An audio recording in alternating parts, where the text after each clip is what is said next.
নামাজ পড়ে আল্লাহর সাথে যোগাযোগের জন্য। দয়াল নবীর যোগাযোগ আল্লাহর সাথে ছিল কি ছিল না? তারপরও নামাজ পড়ছেন তালিমুল উম্মত, উম্মতকে শিক্ষা দেওয়ার জন্য। এইভাবে আল্লাহকে পাওয়ার জন্য সাধনা করতে হয়। এবং আল্লাহর নবী, আল্লাহর ওলিদের ইবাদত হচ্ছে, নবীর ইবাদত হচ্ছে উম্মত তরাবার জন্য, আল্লাহর ওলির ইবাদত হচ্ছে মুরিদ তরানোর জন্য। ওয়াদা করেছি তরিকা গ্রহণ করার সময় আমরা নামাজ পড়বো, শরীয়ত সম্মত জীবন যাপন করবো, তরিকতের কাজ দিয়ে করব এবং শরীয়ত বিরোধী কোনো কাজ করব না। আমরা চুরি করবো না, ডাকাতি করবো না, মিথ্যা কথা বলবো না, সুদ খাবো না, ঘুষ খাবো না, পরনিন্দা পরচর্চা করবো না।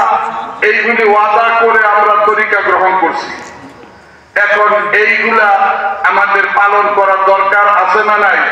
মুর্শিদ যা করতে বলেন বিনা বাক্যে নির্দ্বিধায় তা পালন করতে হবে, এবং মুর্শিদ যা নিষেধ করেন বিনা বাক্যে নির্দ্বিধায় তা থেকে দূরে থাকতে হবে। আমরা বিশ্বাস করি হুকুম মানাই তরিকা, তরিকার অপর নাম হুকুম মানাই। এখন প্রশ্ন আসতে পারে, পীরের হুকুম মানাই যদি তরিকা হয় তাহলে কোরআন হাদিস কি?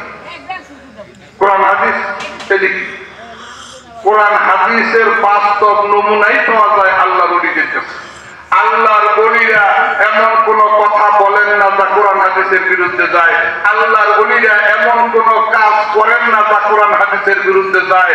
অর্থাৎ কোরআন হাদিস বাস্তবায়নের বাস্তব রূপে হচ্ছে আল্লাহ ওলি। আল্লাহর নবী সম্পর্কে প্রশ্ন করা হয়েছিল। মিয়া ভাইয়ের আমার সাহাবীদের জন্য মডেল ছিল আল্লাহ নবী।